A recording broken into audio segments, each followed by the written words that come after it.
മട്ടേരിയിനകത്ത് വെള്ളം ഒഴിച്ചു കഴിഞ്ഞാൽ ഈ അരിക്കകത്ത് ഇത്രയും അഴുക്കുള്ളതാണ്. നമ്മൾ ഈ അഴുക്കിനെ മൊത്തം വാഷ് ചെയ്ത് ഇതിന് ക്ലിയർ ആവണ വരെ ഇതിനെ കഴുകിയെടുക്കണം. എന്നാൽ മാത്രമേ നമ്മൾ വെക്കുന്ന മട്ടേരിക്ക് ടേസ്റ്റ് ഉണ്ടാകൂ. ഇല്ലെങ്കിൽ ആ അഴുക്കിൻ്റെ ചുവ നമുക്ക് അരിയിൽ നമുക്ക് കിട്ടും ചോറ് വയ്ക്കുമ്പോൾ. കണ്ട് നമ്മൾ അരി ഇപ്പോൾ ക്ലീൻ ചെയ്ത് ഈ പരുവത്തിൽ നമ്മൾ ആക്കിയെടുക്കണം. എന്നാൽ മാത്രമേ നമ്മളുണ്ടാക്കുന്ന മട്ടേരി നല്ല ടേസ്റ്റ് ഉണ്ടാകത്തുള്ളൂ. സോ ഈ ടെക്സ്ചർ വരെ നിങ്ങൾ കഴുകിയെടുക്കണം. ഇപ്പോൾ ഇതിനകത്ത് ഒരു അഴുക്കുമില്ല, ക്ലിയർ വാട്ടറായിട്ട് ഇരിക്കണം കാണാം. വെള്ളം ഇതുപോലെ നമ്മൾ തിളച്ച് വരുമ്പോഴാണ് നമ്മൾ അരി ഇടേണ്ടത്. ഞാനിവിടെ യൂസ് ചെയ്തിരിക്കുന്നത് പെരിയാറിൻ്റെ അരിയാണ്.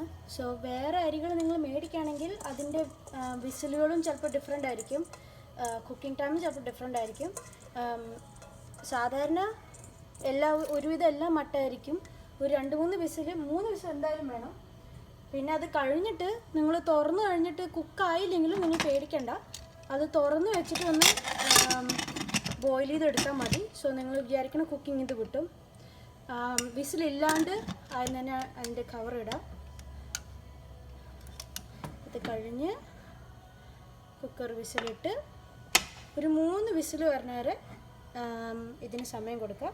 3 വിസിലിട്ടതിന് ശേഷം നിങ്ങളത് ഓഫ് ചെയ്ത് അതിൻ്റെ പ്രഷറെല്ലാം പോകണ വരെ വെയിറ്റ് ചെയ്യുക. സോ ഫ്ലെയിം ഇപ്പോൾ ഞാനൊരു മീഡിയം ടു ഹൈ ഫ്ലെയിമിലാണ് കിടക്കുന്നത്. ഇനി നമുക്ക് വിസിൽ വന്നതിന് ശേഷം കാണിച്ചു തരാം. നമുക്കിനി ചോറ് വെന്തോ നോക്കാം. ഇപ്പോൾ അതിൻ്റെ ആദ്യം 3 വിസിൽ കഴിഞ്ഞാണ്. ഞാൻ തുറന്നു നോക്കി. ഇനി ഇത് തുറന്നിട്ട് ഇതൊന്ന് നോക്കി നോക്കാം ഇത് ഏത് പരുവത്തിലാണ് വരണേന്ന്. കണ്ടോ, കറക്റ്റ് വേവാണിത്.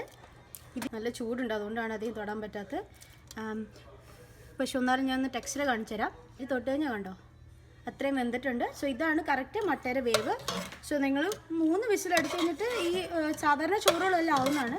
ഇൻ കേസ് നിങ്ങൾക്ക് അങ്ങനെ തോന്നാനായിട്ടില്ല എന്നുള്ളത് നിങ്ങളൊന്ന് ഇതിനെ ഇതുപോലെ തന്നെ വെച്ചിട്ട് ഒന്ന് ആവിക്ക് വെച്ച് ഒന്ന് തിളപ്പിച്ചെടുത്താൽ മതി. അപ്പം നിങ്ങൾക്ക് ആ ടെക്സ്ചർ നന്നായിട്ട് വരും.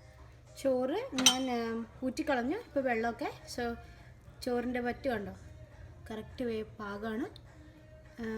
സോ മട്ടേരി എങ്ങനെ ഉണ്ടാക്കട്ടെ നിങ്ങളെല്ലാം പഠിച്ചെന്ന് ഞാൻ വിചാരിക്കുന്നു. എന്തെങ്കിലും ക്വസ്റ്റ്യൻസ് എന്തെങ്കിലും ഉണ്ടെങ്കിൽ നിങ്ങൾ ഫീഡ്ബാക്ക് ആയിട്ട് എഴുതുക.